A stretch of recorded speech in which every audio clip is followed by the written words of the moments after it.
presentation, we're going to talk about prediction markets. So for those who are not aware of prediction market, let's see a few examples. So you could want to know with why Ukraine stopped this year, will Milei become president of Argentina, or what would be the inflation rate in the Eurozone next year. So you have all those questions and you want to get some market-based answer. So what do you do? Well, you can tokenize those events. So you have this question, we look for Ukraine stop, and what you can do, you can take a die, put it into the market, and now you get two tokens. You get one yes die and one no die. And if the war stops, the yes die redeems for one die, and if the war definitely doesn't stop, the no die will redeem at the end of the year. So now you can trade those all-time tokens, and when you look at the market price, that gives you probabilities of event happening. So if you see that yes die is trading at 0.2 die, this means that the market is assigning 20% probability that the war in Ukraine will stop. You can also do that for star values. So you have for star values, you have to put up a range. So in this case, we say the inflation can be from 0 to 10%. And now you don't have yes no token, but you have up and down token. So the up token, if the value is higher than the upper bound, the redeem. The down token, if the value is lower than the lower bound, the redeem. So here, 0% inflation, the down token, the redeem. 12% the up token, the redeem. But also, most of the time, the value should have within the range. And if they are within the range, they will redeem proportionally. So if you have 8%, the down token will redeem for 0.2 die, and the up token will redeem for 0.8 die. So when you trade those, you can do some estimate on what would the inflation be by looking at the price of a payment token. Obviously, the estimate is not completely perfect because you always have risk of deflation and risk of inflation being more than 10%. But as long as the value is expected to stay within the range, give you a good market estimate on what will be the value on average. Okay, now you saw that you can tokenize outcome, and now you can do even better. You can take the tokenized outcome and put them into a new market. So here you can say, will Elon Musk step down as Tesla CEO, and now you have two tokens, one token which redeems if he does, and one token which redeems if he doesn't. And now you can make another market which would be with Tesla's stock price be about $300, and then now you have some token which is let's say you can reward something only if Elon Musk steps down and Tesla stock is about $300. So when you look at the price of this token compared to the price of this token, you can get conditional probability. So you can say if you see that this token is trading at 0.6 value of this token, you can say that there is 60% chance that if he steps down, Tesla stock will be higher than 300, and maybe if he doesn't, maybe he's trade at 0.7 of this token. So in this case, there will be 70% chance that Tesla stock will be higher if he stays CEO. So in this case, that means that the market probably think that he's a good CEO. So that's the DeFi composability, and that's very interesting.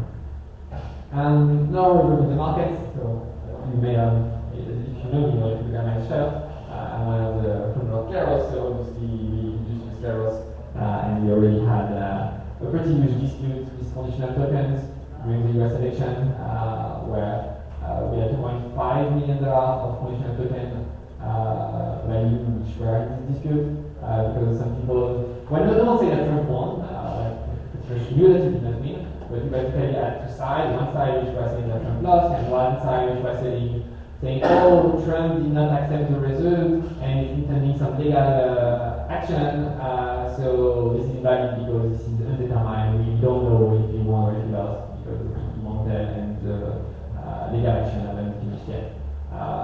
This was sold as Trump lost. So, retrospectively, it was obvious, but at the time, there was a pretty huge portion of the population for which it was not.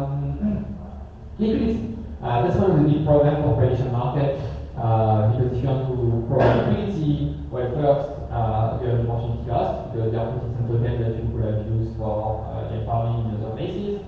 And then you have this big chicken and egg problem, which is if you don't have liquidity, you don't have traders, because they can't trade. And if you don't have traders, the liquidity provider, they don't get money, because the liquidity provider traditionally are making their money out of the spread. Like maybe they buy something at 0.61, and then they sell it at 0.62, and so if you go to buy and sell back and forth, they are making money out of the spread. And there is no trader, there is no money to make. But this is, those kind of things, it's classic to all kind of markets, but now we have this very big issue, which is the payment loss, which even does happen in all markets, is specifically bad in prediction markets. Because all the tokens will either go to 0 if this outcome does not happen, or will go to 1 if this outcome does happen, in the case of categorical markets. And even worse than that, you have this regulation loss. There's this regulation loss, which is when the result is known, the market is going to move very fast, and so you will get a lot of economic loss when the result is known. The opportunity cost, that's probably the easiest thing to solve. For that, like the DeFi, a minute ago, you just need to use some yield-bearing token as underlying. So you don't make your market is DAI, you make your market is SDAI. So you get this nice yen on the underlying token, so you have basically no opportunity cost because your underlying are actually already accurate here. And the same, if you want to make the market in ETH, and you can like SETH or any other tokenized stake application. Now you can get a problem, slightly more difficult. One way to solve that initially is an easy way, but probably what we should start with is just subsidize liquidity. We saw that yield farming has been very, very efficient at bringing liquidity. You saw SushiSwap, which managed to at some point even have more liquidity than Uniswap by giving all the sushi token. So like to start your thing, just give us money to people who are providing liquidity, and that solves your problem in the short term. But now what do we do in the long term? And I think this, I've never seen any other prediction market project thinking about that. Like, find people who are willing to pay for information. Because that's what prediction markets are supposed to do. You are giving information to people who like this information. So for example, if you want to build on a particular area, you want to build a big industrial complex, you may want to make a prediction market and what's the likelihood that there will be a natural disaster there.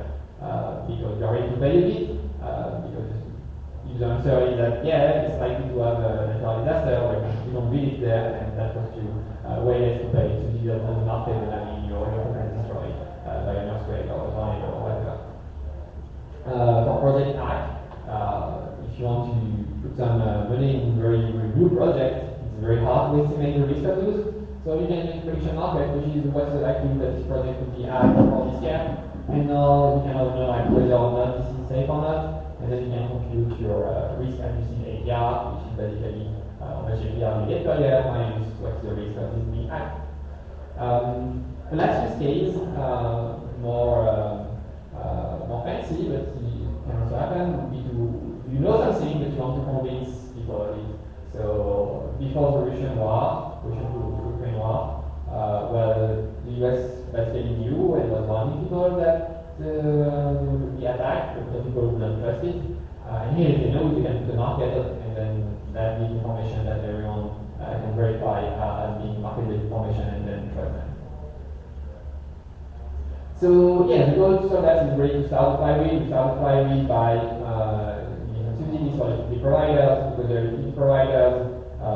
You have traders, so we have 10 traders. Like they don't necessarily expect to get money, but it's like one occupation. And you have service traders, which get money from liquidity providers, because liquidity providers can afford to lose a bit of money to the traders because they are getting subsidies. And then the third traders are already lose money, so that's money for service traders. And the service traders, they make market being very efficient, so then you get a good estimate on the likelihood of outcome or the estimated value of some scale value. And because of this information, Seer gets value, they are ready to pay to get information, subsidize the liquidity provider, and that makes the flywheel turn. And also, if the ecosystem is good, the price of tokens increases also, and then that means more subsidies So the goal is to start it, and if it's good, we should normally try to get into a self-reinforcing effect. The hardest part is probably the regression loss. So you can see here the expression regarding trade stuff in 2023. Two things can happen. First one, and I think one of the slide here, it won't stop this year. So as you advance towards the end of the year, it becomes less and less likely to stop this year. So the trader are going to take the buy order from the liquidity provider, and the price is slowly going to go towards zero. Except on December, it's probably going to be zero because it won't stop in a few minutes. And in this case, you have this permanent loss, which is actually permanent, and the liquidity provider end up with a lot of token of the outcome, the incorrect outcome, and so they lose money. In this case, slowly, and in the case where it becomes known fast, and it's opposite. Now let's say we say, hey, like, okay, we remove all troops. Well, in this case, everyone knows that it's going to redeem, so the answer is yes. So they will buy everything to the liquidity providers until the price is basically 1. So they will buy all of those, and the average price of buying all of those will be 0.75, while any rational actor which can look at the market will know that the price will be 1, because it's already know that the war is stopping, and the liquidity provider then again lose money because they sold the token at the price way lower than what anyone would have sold in a non-automated market. The way to solve this is to make a big bridge between AMM and auction systems. Most of the AMM that we know tend to be constant products, but here we have a particular simplification, which is the price is always going to be between 0 and 1, right? Cannot be negative, that's for sure, but it cannot do more than 1, because in the best case, the outcome token reduce more than buying. So we can have this kind of AMM, which simplifies all the calculation, by the way, because to find out how much first you buy, you just have to take the average price between the current price and the price after you bought, and multiply it by the amount you bought. So it's pretty easy to compute this kind of AMM. And you combine that with an auction system. So you don't allow people to directly buy from the AMM, but you allow people to start auction from the AMM. So here I want to buy, so I'm buying yes. So I have this order, and then we start a 1 hour auction. Most of the time, no one's going to overbid me, and it acts as normal AMM except we have a 1 hour delay. But in those particular cases where the outcome is known, so not everyone knows that it's going to redeem for 1, well, people are going to overbid me and are going to pay pretty close to 1 for the token, and so this means that the liquidity provider will not lose money in this. So here, all of them probably sold at 0.99 and maybe lose a cent per token instead of losing 25 cents on average when you don't have the auction system. So that's a way to limit the loss of liquidity providers. Application. What do we do with these markets? Well, why are these good for humanity and for people? The first one that people think is obviously political betting. Because it's setting the most useful, because first it's very popular, people tend to follow the election, because we haven't voted for those, so they try to get to inform themselves a bit. There is no revelation loss, because they have a well-defined date where the outcome will be known. We know people are going to vote this day, so we can just remove your liquidity the day before, and we will not have any revelation loss. And that's good that provides an insight for businesses. If they want to stay in creating businesses in those particular countries, depending on the political situation, that's good insight for governments, which may want to know how the network is going to react and who's going to be in the neighboring countries. So yeah, that's the easy one, and it has some amount of positive excitement. But you can do some way more interesting things. So we could do that for healthcare. So for a lot of drugs or medical procedures, we don't really know if they're going to be good, if they're going to increase people's chance of surviving. And we are making studies. That's why we are making studies. Well, like people are forbidden of getting those drugs. And here you can see one person which was basically making the FDA to allow you to test on drugs because that you would die anyway, and well, basically died and postdoc with a very important figure in the prediction markets that basically was killed because of the bad procedure to evaluate drugs and procedures. So at first, it would probably just serve as a preliminary result and inside focus research. But as it would become more legitimate, maybe we can have medical practitioners looking at those and using it as insight for the decisions. And ideally, we go long term, we can have some countries which would allow to pre-approve some drugs if the market says that people are less likely to die if they take the drug than if they don't. And we could also do that at a micro level. So if you have a very bad issue and you may want to look at multiple specialists and may provide you with different answers. So in this case, you could have some markets on, okay, if I take this particular procedure, we have survived, and you put all those procedure and specialists. In this case, you could trade them short term and allow you to aggregate information about what would be the best procedure for you. One thing to kind of like start with, which would be very interesting, would be early childhood transition with the credit. So as you know, in the US and in some other countries, we're starting to have a lot of children which are changing gender and taking hormone and medical procedure for that. And the thing that this is something which is extremely critical. So, like for me, I have no fucking idea if it's good or bad because when like both sides is very political and I seem to be more in linked to people ideology than actually medicine. So it's very hard to distinguish in science and ideology there. But if like a market, well, obviously people will want to make money and they're not gonna place a very bad market order. And if they do, well, that means that there is money to be made by people who are good at science and at understanding the issues. And here, like we have no studies, so there is studies on adults, but when studies on adults, they tend to be all prospective studies, so they go from 0 to 80% of the rate.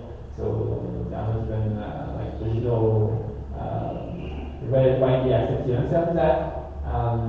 And you can't have studies fast like in long-term studies, like you need to wait like 5, 20 years, and that's only then that you will know whether you're going to do the vaccine. But this market can already get some preliminary information. That's something which is very hard in vaccine. Because if some people are functioning why they shouldn't, that's when like lifelong healthcare and mental issues, and if they don't transition why they should, well the transition will be less successful because the earlier you transition, the more you will match the gender that you are targeting. Basically, like if you transition as a kid, you are more likely to pass as a man or woman if that's what you are targeting than if you are doing that way. So yeah, very high impacting people, very critical, so almost impossible to get unbiased information, so that's in the kind of markets would be good. And because it's very critical, that doesn't mean other people would be interested in that and would be very interested. With Darky, we kind of like gave an example before, that was the example. The idea of Darky is what the values and that you believe. So instead of making a decision, you are deciding on what you want to optimize. Using for the crypto project, for example, could be price. If you want to be at a community or at a state level, you may want to determine some kind of happiness metric that you want to optimize. And when you make markets out of the value conditional on particular decisions, so for example, with Elon Musk, what is the Tesla price like if he frees in state and if he leaves? Here you can even better, you don't even need to do a category, you can even do a star market in the price itself. So that would be even better insight. And then look at what would be the best outcome. So here we're talking about 70% if he stays and 60% if he doesn't. So as a goal, AI markets. So that's actually just started this year. People are starting to make AI markets. For now, they're still answering like human-like questions, so they are, let's say, in trial phase. But the idea that you make some markets which will basically be traded only by AI because they are too fast for humans and too low value for humans. So what would the market be? Well, basically everywhere where you have machine learning. On the whole web tools, full of machine learning. When you are doing a social media, it's full of machine learning. And running this conference is probably because the machine learning algorithm decided to show you the spots or this ad or whatever brought you here. Search engine results, those machine learning is that might optimize on people are going to click on the link and going to stay on the page, recommendation, this famous Netflix challenge for machine learning, where people of different teams try to optimize the likelihood that the movie that they are showing to people will be liked by this person. So that is a Netflix example. So here I think it's showing some movies and they've been running some machine learning algorithm themselves. And they are showing you the movie that they estimate the most likely to like, where like in states would be, for example, finishing it when you start it. And now you could have that more efficiently done by markets. The market is a 60 position that if anyone watches this movie, he will watch it until the end to like it. And so we are going to show that on the next week's website. And obviously most of the movies there are not budget. So all the markets, all the things that happen, they are basically you can't set up the AI tool that we know to money on that. Only when I do start to watch something, the AI market will work and then the Google when it depending on whether I watch it in the end.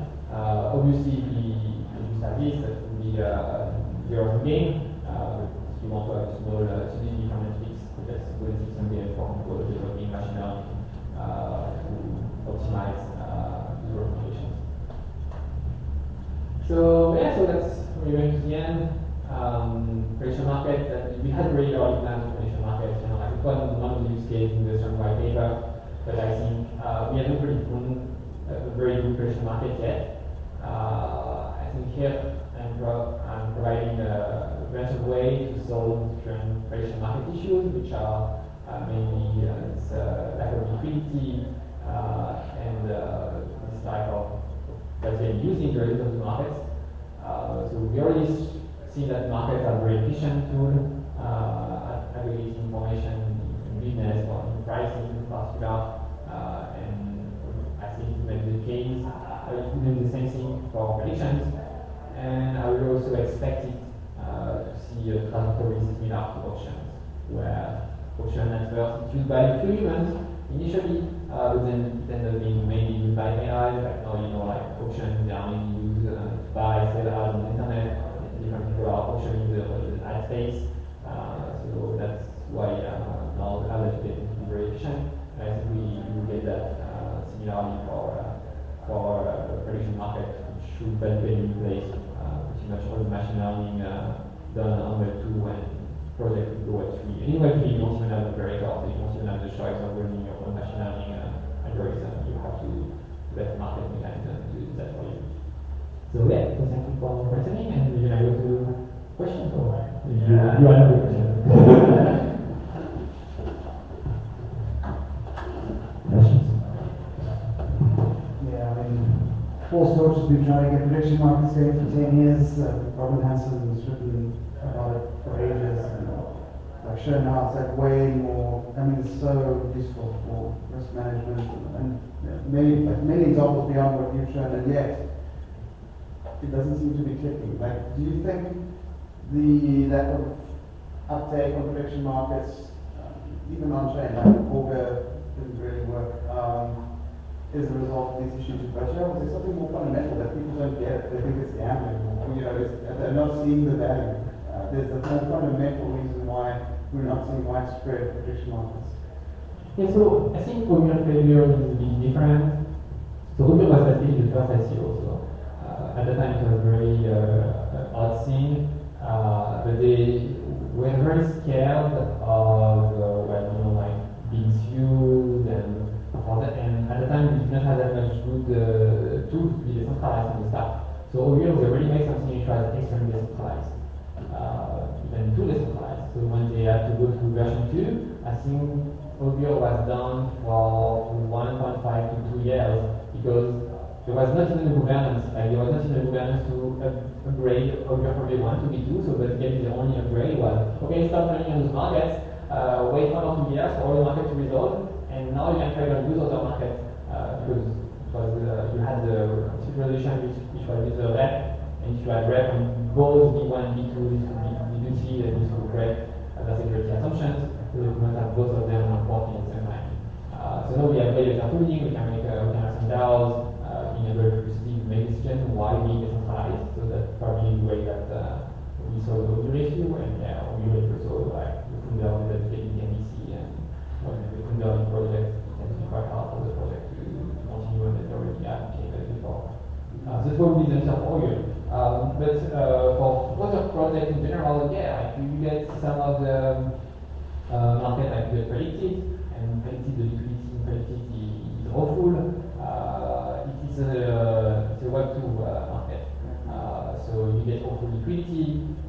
Here it may even be more linked to the centralization. Even there are some limits because they are actually operating in the market. While here you have no operator on the market at all, like not even Founder can do the whole thing with retroactively good funding, so you get some things working and you get some token after that. So yeah, decentralization is already quite an answer to this, but I think pretty much in this room they already know the advantage of decentralization on anything which is a bit kind of like touchy. And the prediction market could be touchy in some way, where it really depends on what you are doing. Like if you start, I don't know, like to do some creative vision building, it's more likely to have some backlash than if you are doing that on, like machine learning for or replacement to show something in Twitter or SQL or even action. It's super interesting data that you get in doing that. So I think the first thing would probably be that most of the prediction market they were either centralized or they were too decentralized and they were already unusable. But then even we saw Open, and Open had some kind of success with the election because the election did not have this issue of regulation loss. So I think the regulation loss is a very big thing. And for me, even personally, like I wanted to support Open, but for a lot of markets, I was like, yeah, I'm going to try to do that because if the result is known, I'm going to lose a lot of money. If there is no incentive, besides there is no traders and there is no subsidies, so I will be negative even while I'm a super prediction market enthusiast. So yeah, I think liquidity and centralization are the two things which can solve what made prediction market impossible before. But again, like now in Web2, we are seeing manifold markets. So it's not completely a prediction market because you can cash out, it's like play money. You register, they give you 500 tokens, and those tokens you can basically burn them to get 1 cent to charity. So it's a very long money. But even manifold market, like you get some different prediction. And I think if you get real money or real liquidity, we will get way more accurate prediction and way more efficient markets. Well, maybe one more question is, how do you solve the Oracle problem in your mind? I'm the founder of Seer, so we have a decentralized code to solve any kind of issues. So with Seer, most of the time you don't go to Seer. Most of the time you just have someone who put a bond on a particular outcome, and no one else would challenge that, so you use that result naturally. But now if you have some people who agree, they will put bonds on different outcomes, and now you make a vote of pharaohs to draw some people to look at the case, and then vote on what's the correct outcome on a particular case. That's what was already used. This one was mainly with Open and also straight-up function used by like Uniswap, for example. So this is not very good problem. I think it's already, I would say, more or less so. Then you already had very large amount so the prediction market there. So I think it's not a big problem. Even okay, I know we had a view which had some issues. This was more about the philosophy and the mechanism itself. Because the philosophy of Augur was basically we don't want to allow any part of subjectivity. So any question which has some part of subjectivity will be ruled as invalid. And because of that, we got some sort of fears of invalidity, where a lot of markets in there is also as invalid. And in this case, well, you can basically trick people into thinking that they are buying a share of this outcome. but like the market is invalid, so you split 50-50, so people lose money there, you have to stop, like the polio guy, like some crypto cat which really managed to fuck up the market by having a result that's valid. In Keros, it's not just in Keros because Keros uses the securitization system, but when you have conditional token, the rules of the market were basically try to resolve the market the best as you can. Don't just do everything as valid if you have the possibility. So yeah, it was a problem, but it was like for when was the last patient? Like 2019, but more than 2019 problem. Thank you. One question from my side. So I guess I get the value in market theory to predict some events. My question is like, from my understanding, and we saw that really well in crypto markets. Sometimes markets are completely irrational when there is this crazy high and the price is going like just straight up because I guess humans are irrational and sometimes it's like human psychology and the price of the asset is not really reflecting its real value. Do you think things similar could happen in prediction market basically? I don't think so.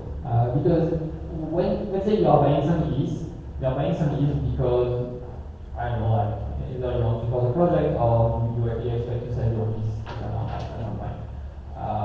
This can also happen. You could have some traders which are buying some token with the intention of selling it at a higher price after, but in practice, in prediction markets, most people who are actually trading in the markets, they buy some of the token and then they wait until the resolution of the market. So yeah, you could have some certainties, but that would be very small. And because the resolution, like you have a well-defined resolution time, like under 2024, like the market cannot stay irrational for so long because at some point people know that it's gonna resolve, and if you're right, you're gonna get the money, right? And it's very good to have irrational traders. Like the more irrational traders, the more efficient the market is. Because the more irrational trader, the more trader will lose some money to the rational ones, and then the rational ones, they can be more professionalized and spend more resources in estimating the likelihood of events. So that's what I have here.